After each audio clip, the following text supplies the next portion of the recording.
O universe, with stars in your hair, you have shown that great things emerge from humble beginnings, no matter how flawed and lacking.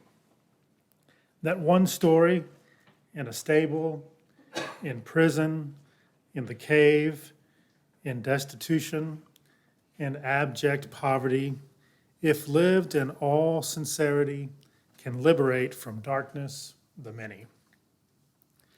May our eyes seek to appreciate, our breaths to dedicate power, our hands to warm each other. When loving fearlessly, we are invincible.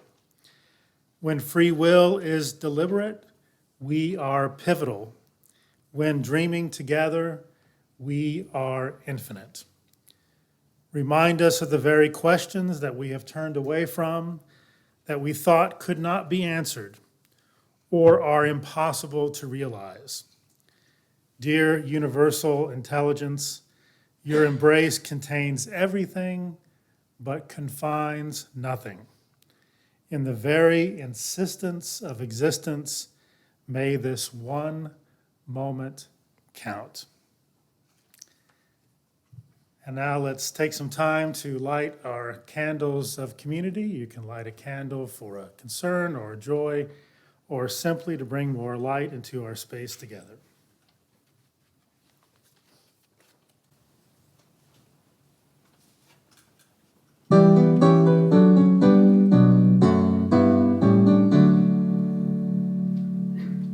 Knowledge, they say, drives wonder from the world. They say it's still though all the dust's ablaze, with marvels at their feet, while Newton's laws foretell that knowledge one day shall be solved. We seem like children wandering by the shore, gathering pebbles colored by the wave, while the great sea of truth from sky to sky stretches before us, boundless, unexplored.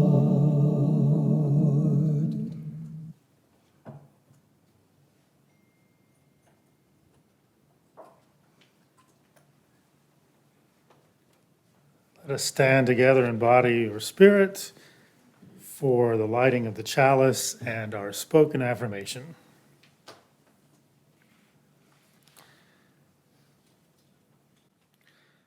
Our chalice reminds us that the fire within ourselves is the same fire that illuminates the universe. It is our reminder that all is connected, even though the space of the void is vast. And our experience here is but a blip in the cosmic timeline.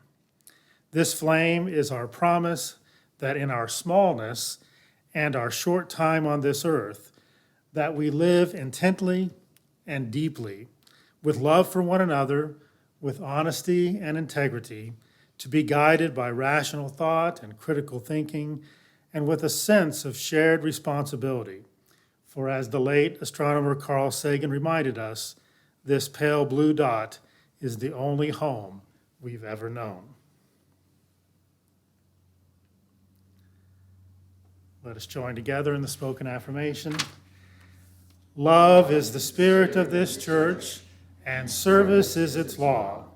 This is our great covenant, to dwell together in peace, to seek the truth and freedom, and to help one another. You may be seated. Our opening thought this morning comes from Immanuel Kant, from the Critique of Practical Reason. Two things fill the mind with ever-increasing wonder and awe. The more often and the more intensely the mind of thought is drawn to them. The starry heavens above me and the moral law within me.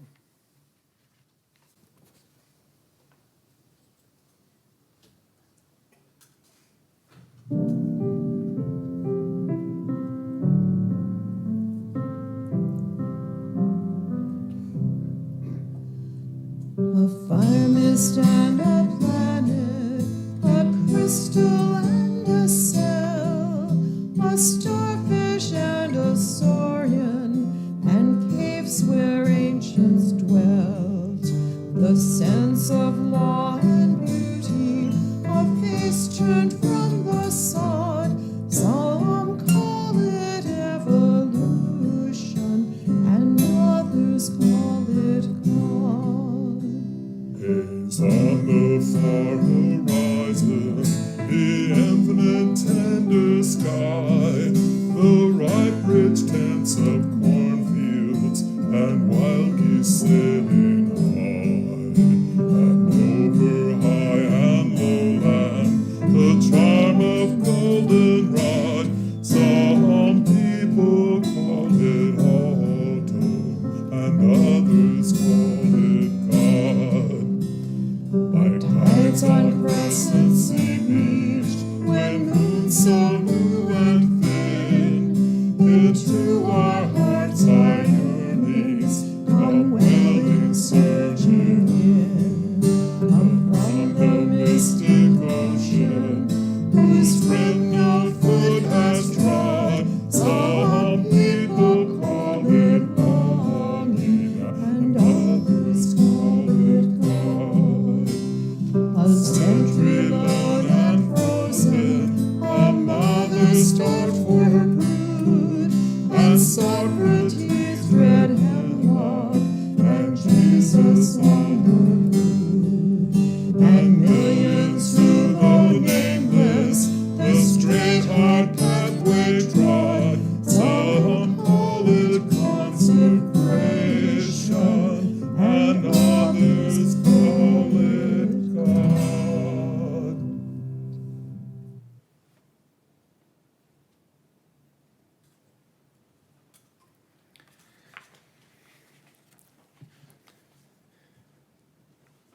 Our next reading comes from Pale Blue Dot, A Vision of the Human Future in Space by Carl Sagan.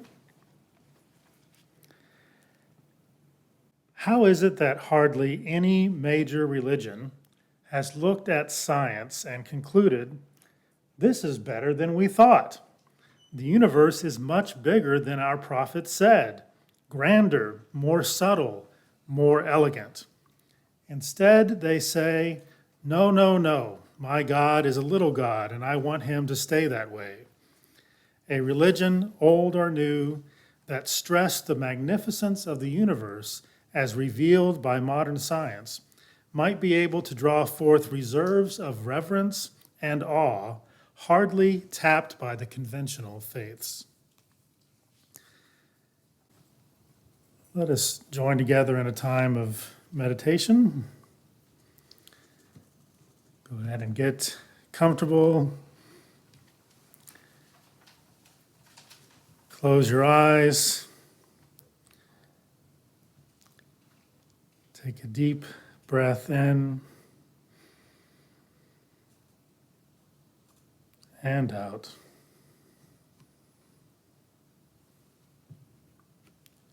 In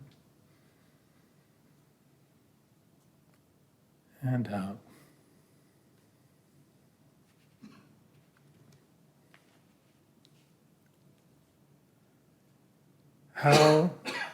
How does one address a mystery? Cautiously. Let us go cautiously. Cautiously to the end of our certainty, to the boundary of all we know, to the rim of uncertainty, to the perimeter of the unknown which surrounds us. How does one address a mystery? Reverently. Let us go with a sense of awe, a feeling of approaching the powerful holy whose lightning slashes the sky, whose persistence splits concrete with green sprouts, whose miracles are present in every place and moment.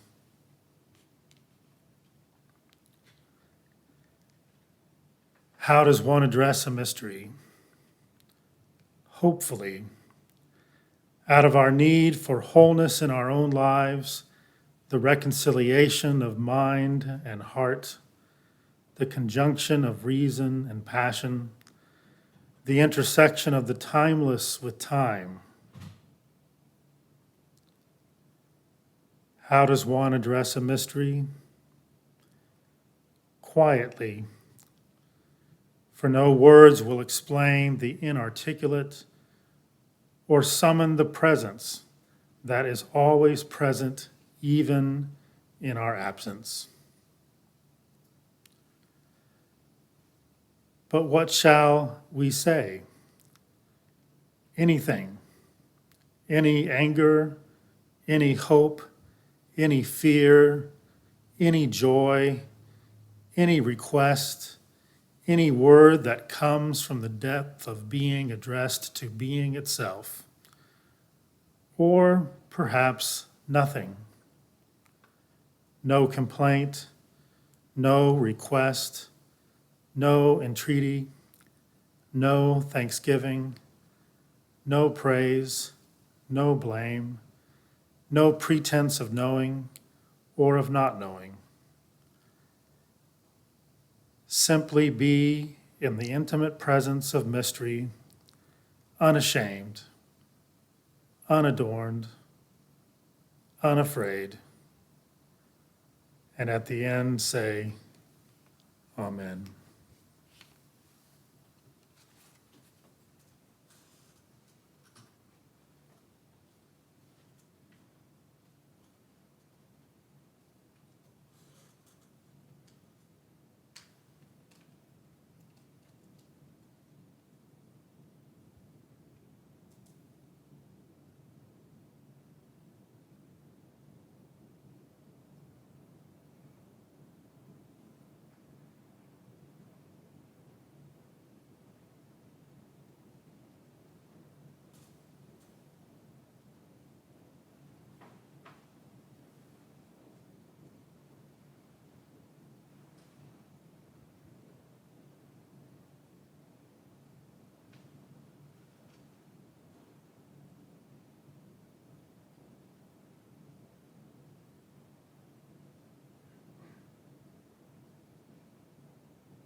Where do we come from? What are we?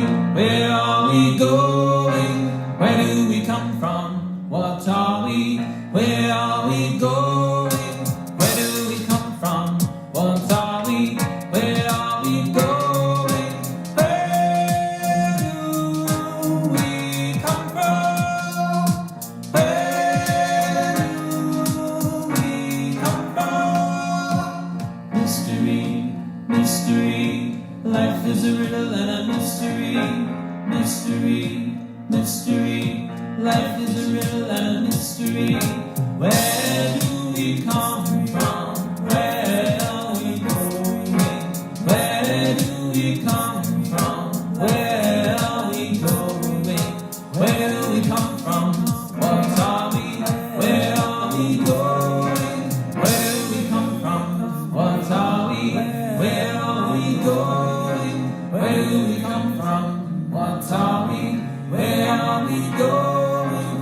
Where do we come from? Where do we come from? Mystery, mystery, life is a riddle and a mystery. Mystery, mystery, life is a riddle and a mystery. Where do we come from? Where are we going?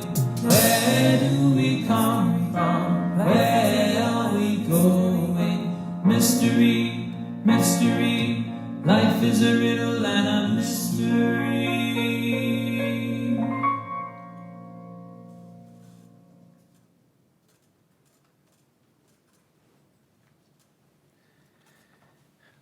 Our next reading is from Lisa Meitner from A Life in Physics. Science makes people reach selflessly for truth and objectivity. It teaches people to accept reality with wonder and admiration, not to mention the deep awe and joy that the natural order of things brings to the true scientist.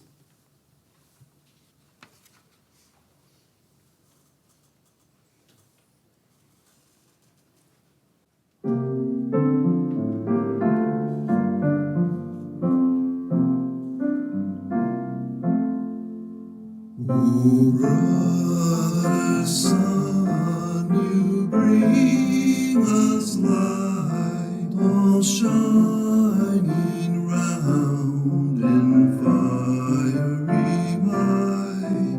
O sister moon, you heal and bless, your beauty shines in tenderness. O brother wind, you sweep the hill, your mighty breath both freshens and fills. O sister water, you cleanse and flow through rivers and streams in ice and snow.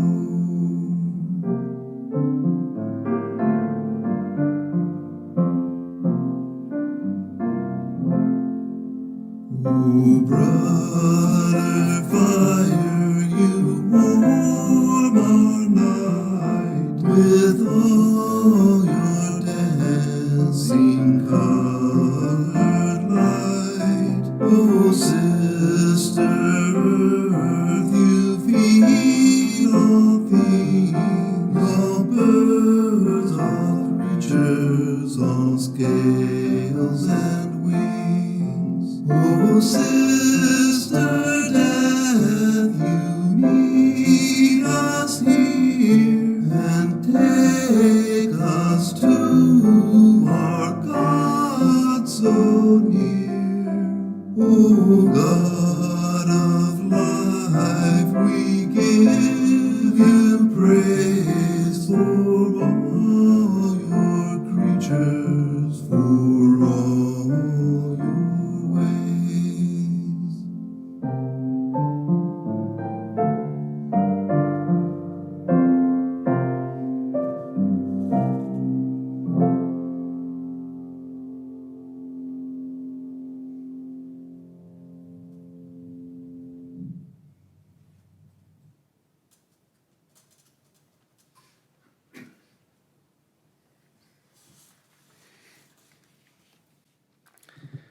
So the title of the discourse this morning, 2 trillion and counting, refers to the 2 trillion galaxies and counting that scientists say are probably in our universe.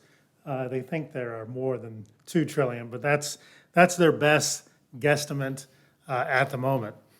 When I was a young boy, I wanted to be an astronaut badly. It was really the dream that I had. I had an uncle that was involved with Rockwell International, and Rockwell International built the space shuttle, and he was the PR person for the space shuttle. I got to see the space shuttle when it was being built out in California. I got to meet some astronauts when I was young. It was something I really aspired to do, and then I quickly grew past 6'1", which I think was the tallest you could be at the time to be an astronaut. And also my eyes were not 20/20 either, and that was back before it was just easy to fix your eyesight. So that dream was something I could not pursue. And then I decided maybe I'll be an astronomer, maybe I'll be an astrophysicist. And one of the first major gifts that I received when I had that dream of perhaps being an astronomer was a nice new telescope that my parents gave me for my birthday. And I remember a number of evenings being outside in the backyard, trying to capture the moon in that relatively small telescope, sometimes frustrating to actually get it to where you could see it through the viewfinder and then catch it in the telescope. And I also remember a number of evenings where my dad and I would just simply sleep in the backyard on cots, open air, no tents, just looking into the sky, talking about the vastness and the wonder of the universe. And my dad remembers me asking some fairly interesting questions and responding to some of his questions in interesting ways. One time he asked me, "How big do you think the universe is?" And I think I was maybe 8 or 9 years old, and my answer was, "There is no end." And my dad said, "Well, why do you think that?" And I said, "Well, because if I could go to what people thought was the end and throw a rock out from that place, where would it go if there was an end?" And he goes, "Well, that's a very interesting answer." Perhaps you're right. We don't know. It was a mystery. It was a sense of awe that it brings. And the James Webb Telescope and the new images that came from it reminded me of this sense of awe and mystery and wonder that I had as a child. They released those images, by the way, on July 12th, which was my dad's 87th birthday, and he thought that was the best birthday gift that he could get, was having those images from that amazing telescope be published on his birthday.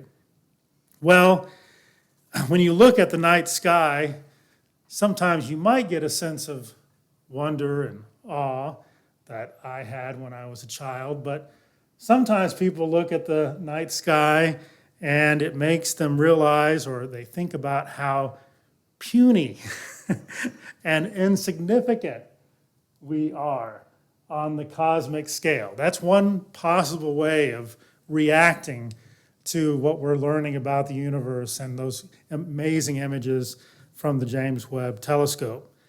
But on the other side, you might just as well say, I'm not puny or insignificant. I'm the result of 14 billion years of cosmic evolution. I am a thermodynamic miracle. I am the waking universe looking back at itself.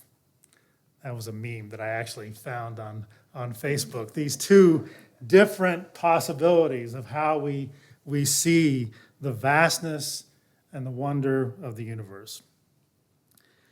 Well, religion and science are not the same, but religion, or a religious vision of the world that ignores science or that is solely couched in a pre-scientific worldview, is less able to address the spiritual and the moral challenges of our time.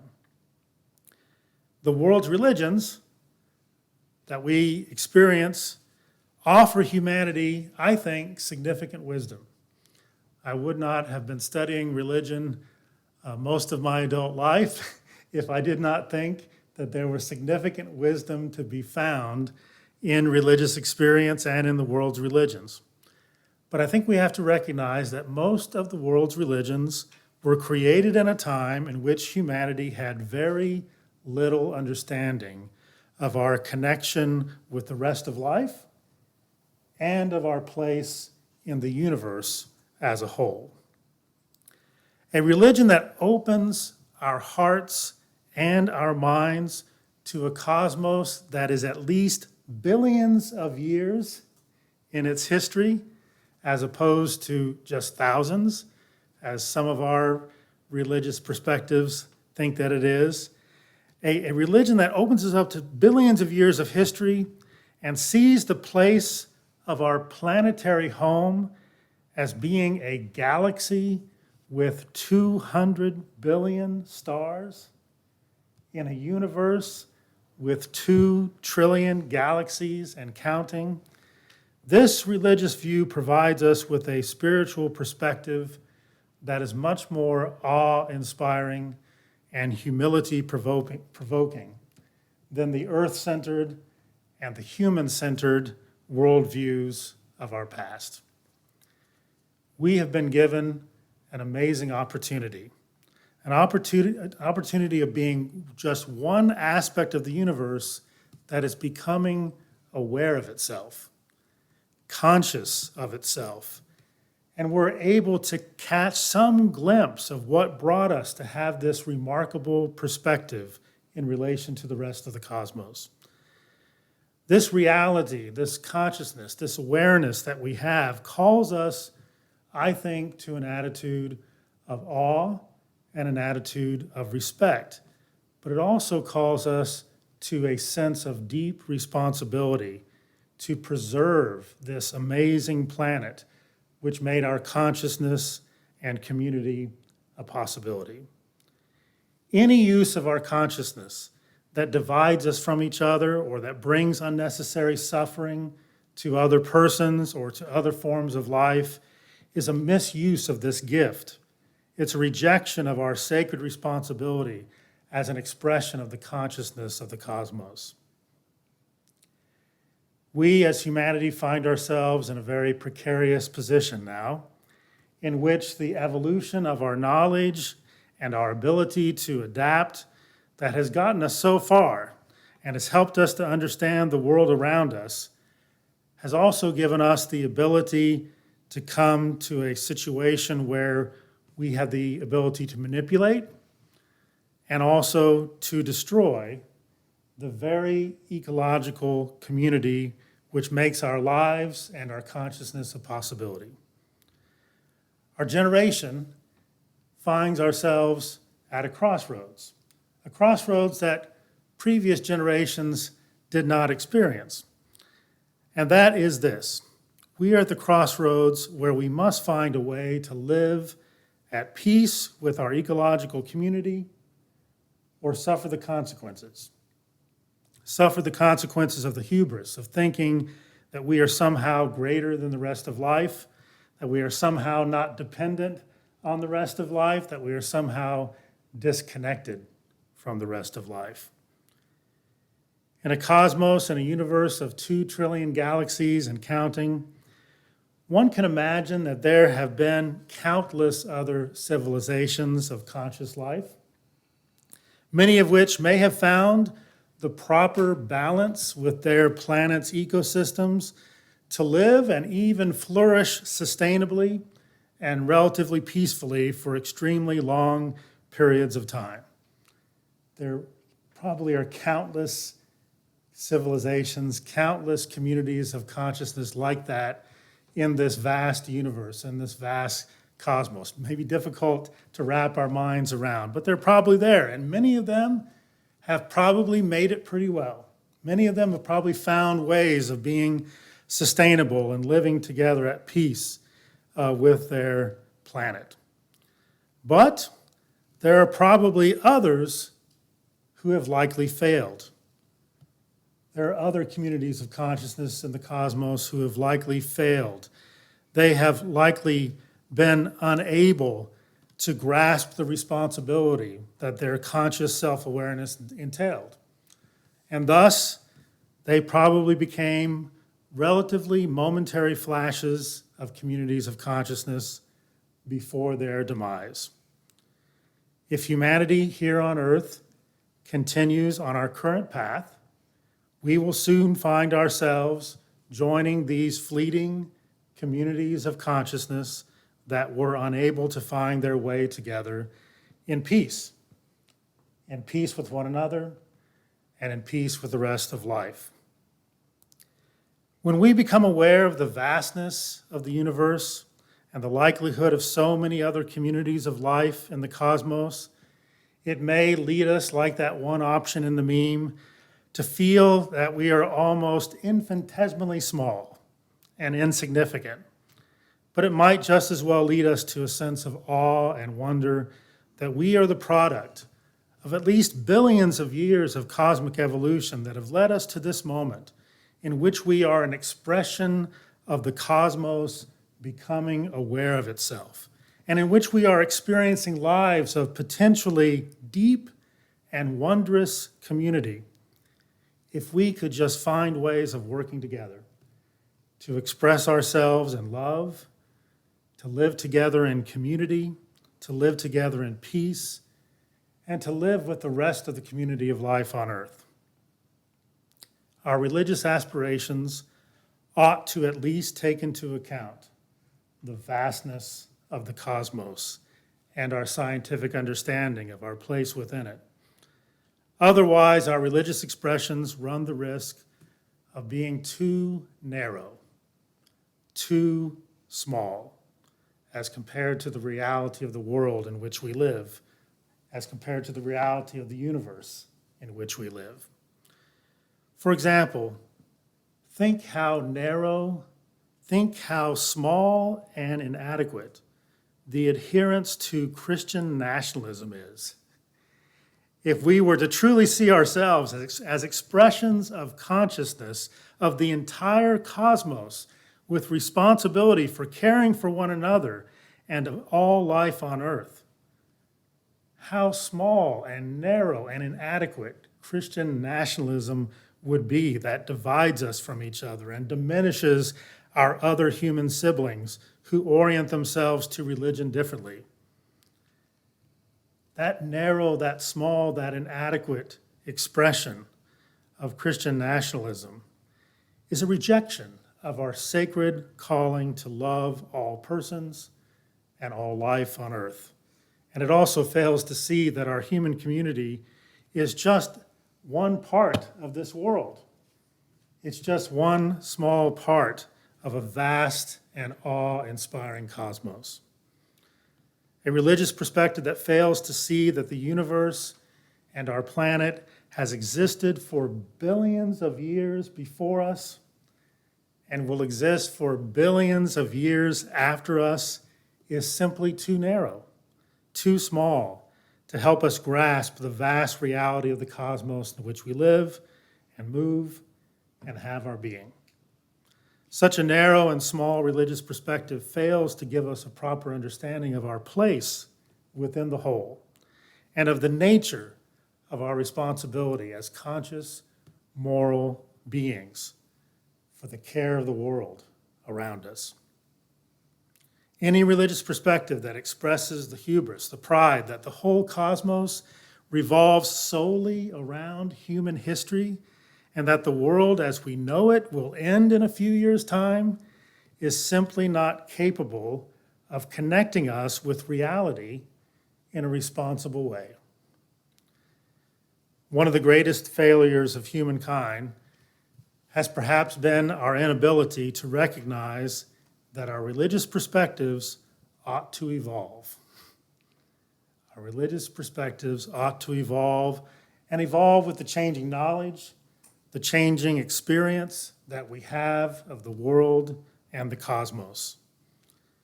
For the sake of the well-being of both our human community and our ecological community, of which we are all a part, we can no longer afford to be dividing ourselves and killing each other over differences in doctrines, in interpretations of doctrines, and interpretations of religious beliefs that we have inherited from a pre-scientific age.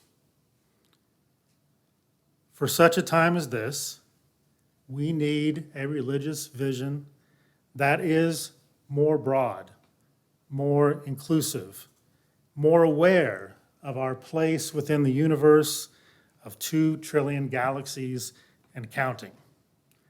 For such a time as this, we need a religious vision that will inspire us to work together as one humanity, embracing all of our diversity, and working together to address the challenges that threaten our life on this precious planet, this pale blue dot, which is our only home. At this time, we have an opportunity to give. Those who wish may bring your gifts to the table, and there are opportunities to give online as well.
We laugh, we cry, we live, we die, we dance, we sing our song. We need to feel there's something here to which we can belong.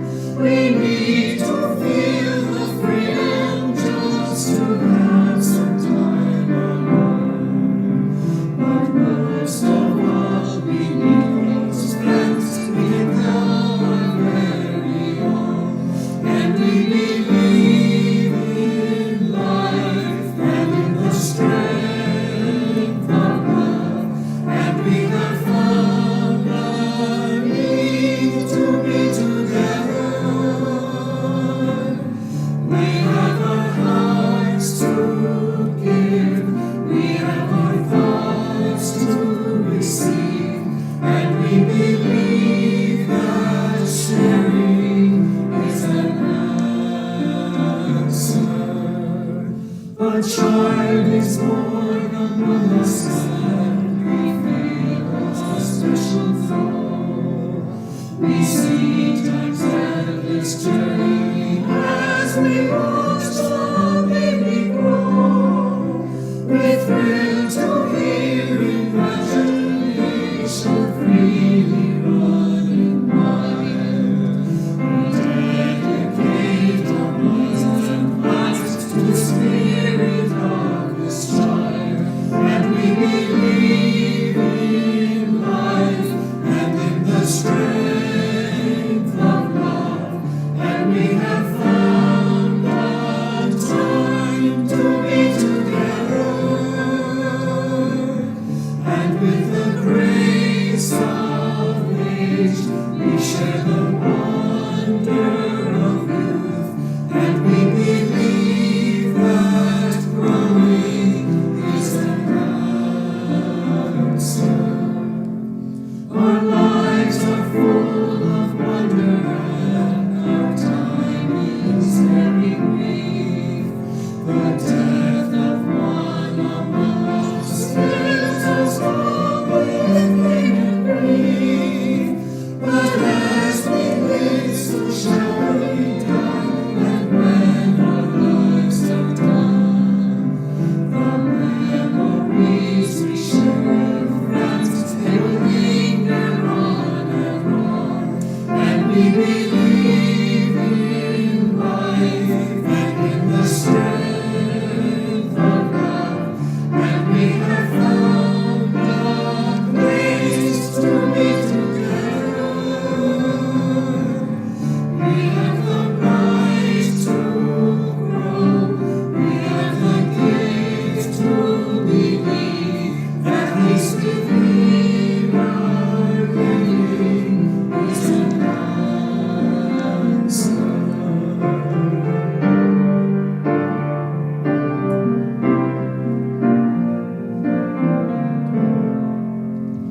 We seek elusive answers to the questions of this life.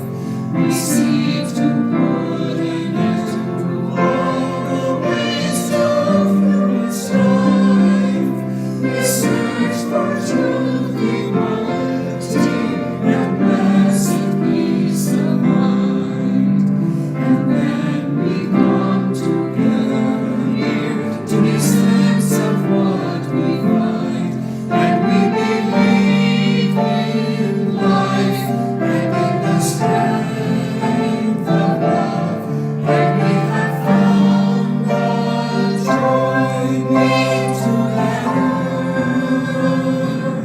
And in our search for peace, maybe we'll find all we seek, even to question truly is an answer.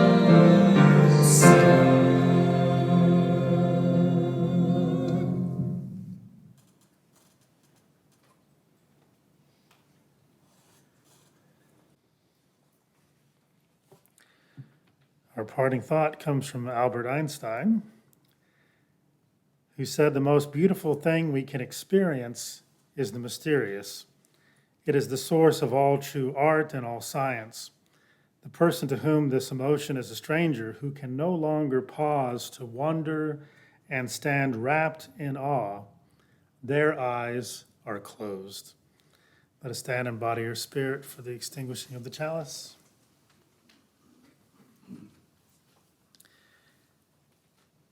We extinguish this flame, but not the light of truth, the warmth of community, or the fire of commitment. These we carry in our hearts until we are together again.